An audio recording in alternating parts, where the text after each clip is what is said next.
Donny Cates, Walt Simonson, Jason Aaron, Al Ewing, Dan Jurgens, J. Michael Straczynski, Nick Klein, Dan Pastoris, Lee Garbett, and Olivia Coipel come together to farewell Odin as Thor regales Asgard and his closest allies and enemies with tales from throughout the All-Father's life.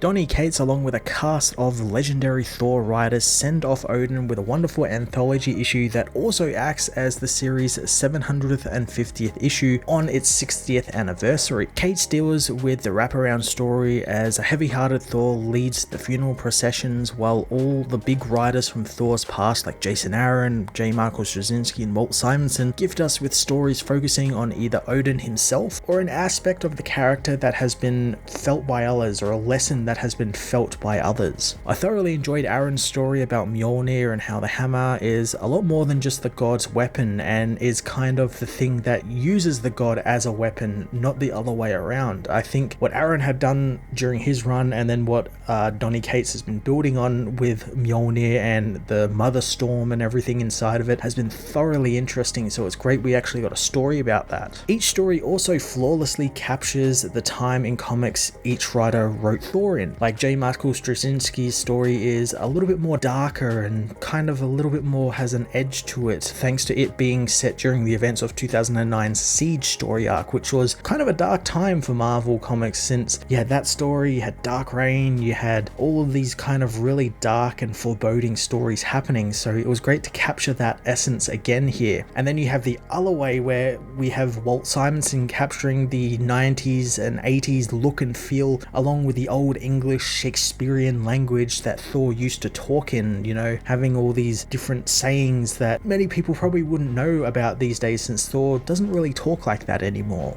Every story was a celebration of Odin's life and how, while in his own rather heavy-handed way or a way that could be inferred to as hostile, he has influenced and inspired others to do better and to become a better person, or in Thor's point of view, a better god. Cates also manages to write in a continuation for his arcs that he's been doing throughout this book and teasing some intriguing mysteries related to Valhalla disappearing for Thor to follow up on once Banner of War finishes.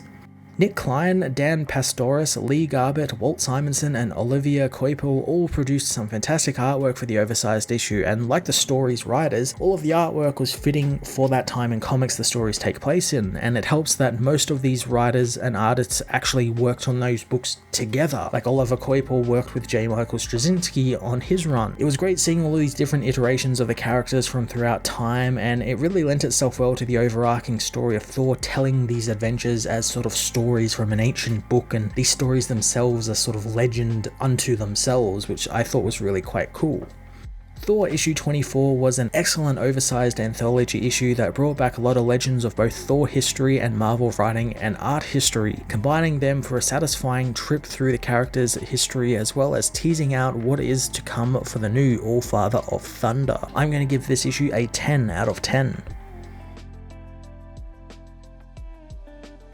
Thor issue 24 finds Thor addressing his people at his father's funeral as the king's reign falls over Asgard, a chilling warning for all of the 10 realms that today is the day not to test the mercy of the mourning. Thor proclaims that his father is gone as the funeral procession makes its way past, knowing he was a troubled man but a great and unyielding king, a complicated husband, and a great shadow that continues to fall over him and his brother Loki. Thor finds it funny that his father is a ghost now and he's still terrified of him. He laments how his father pushed him to madness more than once and was a man of great and terrible contradictions. He states Odin was a great and conquering king with a crown of blood and one feared by all, but also an Odin that raised his greatest enemy's abandoned child as if it were his own, and granted power to those in need and those who would be seen as equals and judged by their worthiness in their hearts. Thor, however, knows he seldom saw that from his father, and while he's not saying anything those gathered already don't know, and that his father had cast him out so many times, with him raging against him every time, but every time he was cast out, he became a better man and a better god, so in time he would be a better king for his people. He knows he didn't know that when he was young, but now thanks to the Book of Kings, he sees it all and how the grand wheel turns and how much his father bled and wept in silence for those he loved and for Asgard. Thor decides to honor his father on the impossible day as he wishes them all to share in some tales from the Book of Kings, as his father is sent to Valhalla Valhalla and becomes the thing that he always made real, a myth and a legend. Thor begins with a story about the Corbinites and how a group of them are attacked by a Tuog, which attacks and kills a group, but one manages to hit it with a tranquilizer, knocking it out. The Corbinite general arrives in his ship, knowing that the hunting party knew the risks and they'll get posthumous medals for their sacrifice. They load the creature into an ablation manufactory as it begins waking as a voice says that the galaxy's core explosion is imminent, revealing that when the Great Corbinite Games conclude, 10 champions will be chosen and they'll be sent away for psychological profiling. 7 however die as the Tuog is brought back to the transmigration labs, cut up along with the 3 remaining champions until only 1 champion was left alive to undergo the Beta Project and birth a being who will be the Corbinites' guardian and leader of their exodus. The military however know that the Alpha Project that came first, which saw a combination of robotics and AI, was too uncreative for guarding their race, but the Techno Priests still went ahead with it and it will be dispatched to kill the Beta Project so nothing will get in their way. Lord Orkthurk says that the Great Armada will launch in 6 hours, and once Alpha has killed the Beta Project, the military will be forced to use the Alpha Project, not knowing that they really control it from the shadows, and once they arrive on their new world, Alpha shall eliminate the military and they will take over. The priest is interrupted by his subordinate, who tells him that there is a problem with Alpha as elsewhere, Beta Ray Bill combats the evil AI robot, who begins experiencing massive interference, allowing Beta to beat him down. The priest knows that the military hasn't found their secret as the firewalls of Alpha begin to be breached by Beta, and he downloads their plans. The Techno Priests lose connection to Alpha, with Lord Orkthurk demanding the Black Robes be summoned to confirm Beta was killed, knowing that they need the body to ensure their plan will work. Beta however arrives in their chambers, killing the Priest Lord before telling the others to get to their stasis coffins as he meets with Scuttlebutt, telling his ship that he'll be his new partner. Scuttlebutt confirms that he is the Beta level hybrid, but thought the new commander would be an Alpha AI, but Beta knows that he was misinformed. Scuttlebutt is relieved since he didn't like the idea of taking orders from another AI, and Beta knows that alone rendered Alpha unfit for command, asking the ship to download his core and merge them together since they must be one for the journey ahead. Scuttlebutt asks if he killed Lord Arthruk, and Beta knows that it was necessary to sacrifice him, but he and the ship will get along just fine since time is short. Scuttlebutt activates the Armada, commencing the countdown as Beta seals himself in his stasis coffin as the Corbinites blast off from their planet, which is swallowed by the sun, led into the cosmos by Beta Ray Bill, who carries their hopes, dreams, and fears. Sometime later, Thor finds Recorder, telling the being that Thanos, Mangog, Tareen, and Firelord have all been defeated, and all Thor needs to do now is repair the Observer with the power of the Odin Force as well as the ancient weapons he possesses. He goes to touch the being, but Odin appears, telling Thor that his power and magical weapons are only a one-time use and he must never wear them again. Thor tries to reason with his father, knowing that if he uses them in the service of Asgard, then it is fair and just, but Odin warns him of his weapons and the armor's seductive power, and how they can drain the noble and righteous characteristics out of its bearer. Thor knows that his moral fiber is strong and intact, refusing to cast off the weapons and armor as they help him service Midgard. Odin fears the weapons have infected Thor already, telling Balder that they need to act. Balder and Odin know that Thor cannot possibly be beaten, but Odin has a plan. As Thor gets to work on helping Recorder, Mangog suddenly attacks the hero, who demands to know how the recently beaten villain has returned to life. Mangog smashes him into the ground,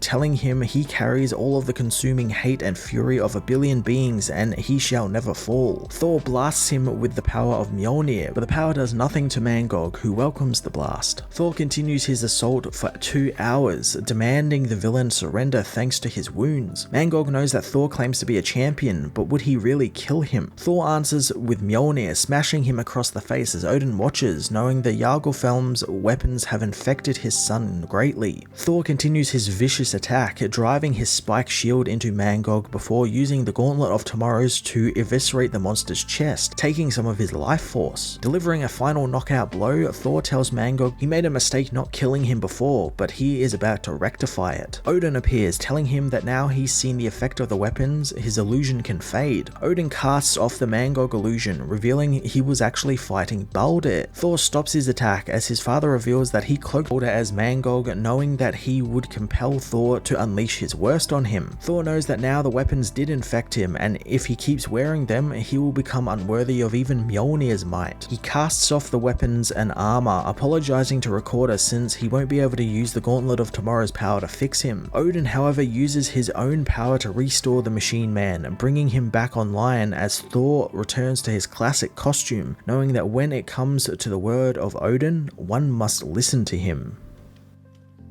During Asgard's occupation on Earth, a lawyer is taken to see Thor by Volstagg, shocked to see the hero seeing as his services were actually retained by Donald Blake. Thor knows they are one and the same, wishing to make himself a will and testament, and one that will be accepted by his people and the humans. The lawyer says that he thought Asgardians were immortal, and Thor knows they are until they're not, noting how his father has died several times, as has Loki, and even he himself has met death once or twice, knowing the darkness always comes for them. He says that every time his father died, his death has caused chaos, jealousy, and power struggles, and he doesn't wish that to happen upon his death. The man suggests setting up a series of corporations to control his assets upon his death, but Thor silently disapproves, so the man shuts up. Thor motions towards a list of instructions and requests, noting how Balder is to take power after he is gone, and the lawyer needs to make it make legal sense so that there are no squabbles and there can't be any ambiguity, since a usurper might try and torture the lawyer into admitting any error. Thor says his last request though is kind of difficult since he doesn't know how to properly phrase it. Wanting the lawyer's help, he tells the lawyer to write down what he says, telling him this is for the people of Earth. He tells the lawyer that he has walked amongst the people for many centuries, knowing that they have potential for joy and for mindless murder and terror to build empires only to see them collapse on their sand. He knows that despite that, they have stepped forward to achieve great things, but they don't understand their power since they revere gods because they are immortal, but fail to grasp that to be immortal is to be resistant to change, and immortals like him are frozen like rivers surrounded by cold stones and are fixed points and are unable to change in any way. Thor knows that humans' lives are ever so brief and they must grow and must learn and must do it all now. Thor proclaims that the humans shouldn't be worshipping the gods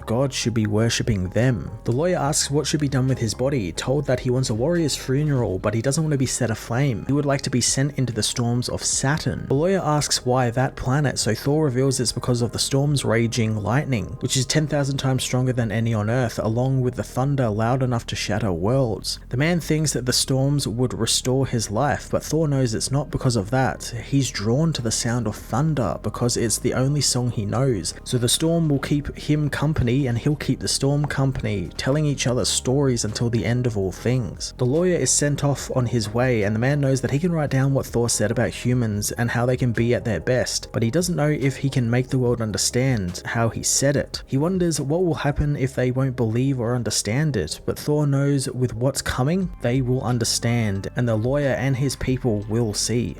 Meanwhile, in the Sixth Infinity, Scienceer Supreme Tyr is alerted to an incursion signal as a macro gate opens up in their lab. Tyr notices its designation is backwards, and it actually reads the word next, wondering what comes next. Loki, agent of Asgard, arrives through the gate, wondering if he is allowed to be in this multiverse. Tyr knows that the space hobo is not a servant of the Black Winter, as Loki knows that they should be so lucky, realizing that Verity is missing, wondering where his friend is. The scientists say that he was the only one who came through the portal, so Loki yells at his staff, demanding to see where the woman is. The staff sends him to present day, as Loki's ghostly form is taken to New York, where he finds Verity in her apartment, but he finds he cannot interact with her and she can't even see him. He knows that her being safe is what matters, glad that she is okay and got home safe. He knows that she wasn't the only ghost he was carrying around, knowing he had Asgard in his pocket as well. He heads to Asgard in the present, seeing Odin's funeral. Loki sees himself, yelling at his present day self and demanding to know if he was behind his father's death. Loki knows that he wouldn't have been the one holding the sword though, but he would be the one behind the hand in the shadows. He demands his future self give him a smile, knowing that he saw his own future and this time he can't change it, and they might as well burn him on the pyre as well. The present day Loki is soon overcome with grief. The past Loki, now changed into their female aspect, apologizes, knowing that she is scared for him, scared that he is going to go backwards back to his old ways, but she made sure that that wouldn't happen and they won. She knows that this Loki is what comes next and he can take the story anywhere he wants.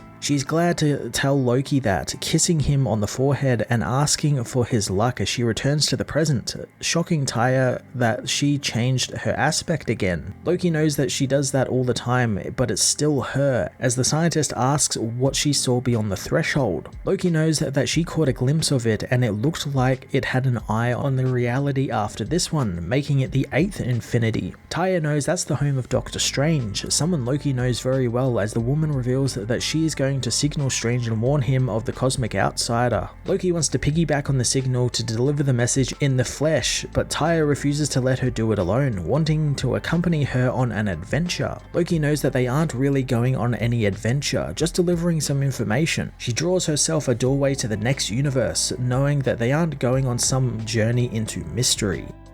1 million years ago, Odin struggles to lift Mjolnir, proclaiming that he will have the hammer melted and reforged into toilets for goats. He is unhappy the hammer chose now to betray him in front of the mountain giants, but frustrated, Odin says he doesn't need the hammer to slaughter some mountain giants, beginning to punch and tear through the giants around him. As Mjolnir knows before, they were called the Tempest God and the Mother of Storms, but that was before they met the warrior god Odin, who trapped them in Uru and tamed the storm. The god knows that Odin straddled them with enchantments like some horse, and together they fought the prehistoric people of Midgard. The storm knows that there are times when traveling through the realms where the walls of time are at its thinnest, and the god can hear the distant echoes of thunder from the future and the wielders of the hammer that will follow, from gods who will wage war beyond compare to those who will struggle to strive to above all else be worthy of them. Odin meanwhile faces the king of the mountain giants, asking if he'll relent, but the giant refuses, making Odin happy as suddenly Mjolnir blows right through him, killing him. The hammer knows that as a storm, they have watched over the gods from their infancy and kept them accountable as only they could. It knows that they think it's a simple weapon, but no enchantment has ever tamed their tempest, and sooner or later the gods will fall to their knees, as Odin does, asking the hammer just to take him home, as Mjolnir knows that they are not the gods' weapons and they are not the hammer of the gods. They are the hammer that humbles them, and they are the storm that wields them. Thor finishes the story from the Book of the Kings, taking a moment before Loki reminds him of what's to come. Volstagg soon approaches with an arrow that was fashioned from Odin's spear Gunga, while the bow was carved from a branch of Yggdrasil by Hawkeye, along with a bowstring formed from the hair of Hela. The arrowhead soon burns with the eternal flame of Muspelheim as Thor readies the bow. Odin's body is taken to the end of the Rainbow Bridge, cast off into the cosmic winds as Sif says that everyone powerful enough out in the cosmos is looking back at them, finding it quite unnerving. Thor knows that a Asgardian pyre for the greatest god in eternity will draw some eyes, but Sif knows they aren't looking at Odin, they are looking at Thor, and currently he has been targeted by over 3 million warships, battle planets, and dwarf jump stations. Thor wonders if they are afraid of him, knowing that they are slow learners, as he knocks the arrow, readying to fire at the coffin, but he takes pause, thinking how he knows Odin is actually still alive and inside Mjolnir. Not really certain why or how, but he thinks that this could be just another test. As the coffin fades into the dark cosmos, Thor can't bring himself to pull the bow, giving it to Loki instead. Loki knows this isn't what Odin would have wanted, but Thor knows he never cared for that, hoping his brother would do this for him. Loki takes up the bow, knowing it's beyond firing range, but he lets the arrow loose, hitting the coffin, which explodes, turning into the second son of Asgard. The warriors all raise their gauntlets for Odin and for Asgard, as later on Thor readies to sleep when he hears Odin's voice remind him that he taught the boy how to shoot a bow, unimpressed that Loki had to do the deed. As he continues to chastise his son, Thor grabs the hammer, slamming it into a mirror and demanding to know why he is there and why he is making his son carry his weight and secrets and vendettas all his life, and now only to do it again. Odin says that he does this because Thor is king and he needs him, but Thor is sick of that excuse, knowing he was king all through the Black Winter, or when the enchantments on the hammer wore off and almost killed him, or when the world tree turned black. Thor wonders if not through all of this, then why is he suddenly now wanting him to be king? He demands to know why his father just can't move on and why he won't let him lose him. Odin knows he can't go home to Valhalla, revealing that when he died, he was sent to the paradise afterlife, but he found its doors were broken open and the great halls were all empty. He tells his son that he needs him since he has nowhere to go, since Valhalla is gone.